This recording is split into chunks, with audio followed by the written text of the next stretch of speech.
અંકલેશ્વર ખાતે આદર્શ નિવાસી શાળા કુમાર અને કન્યાની મુલાકાતે આવ્યા છે. એનું કારણ એવું છે કે ગઈકાલે 11:30 વાગે રાતના વાલીઓનો ફોન હતો કે ત્યાં જે એમના વિદ્યાર્થીઓ છે એમની સાથે વોર્ડન નશાની હાલતમાં અપશબ્દ બોલીને જાતિ વિશે એક અપશબ્દ બોલીને એમને માર મારી ગયા છે.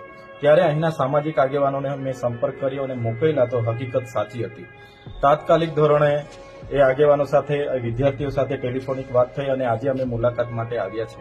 ત્યારે એ વોર્ડન સામે અહીંના પ્રિન્સિપાલ સાહેબ એમના શાળા પરિવારે પણ કાયદેસરની કાર્યવાહી કરી છે. અમે પણ ગાંધીનગર આદિજાતિ નિયામકશ્રીને મળીશું, સેક્રેટરીને મળીશું અને મંત્રીશ્રીને પણ મળીશું. આવી માનસિકતા ધરાવતા વ્યક્તિને ક્યારે પણ અમે સાખી નથી લેવાના. સાથે સાથે અહીં આવીને મને આનંદ થયો કે વિદ્યાર્થીઓ બધા દૂર દૂરના વિસ્તારના આદિજાતિ વિસ્તારના વિદ્યાર્થીઓ છે. એમનામાં એક તમન્ના છે, કંઈક કરી છૂટવા માટે એ લોકો મથી રહેલા છે. એટલે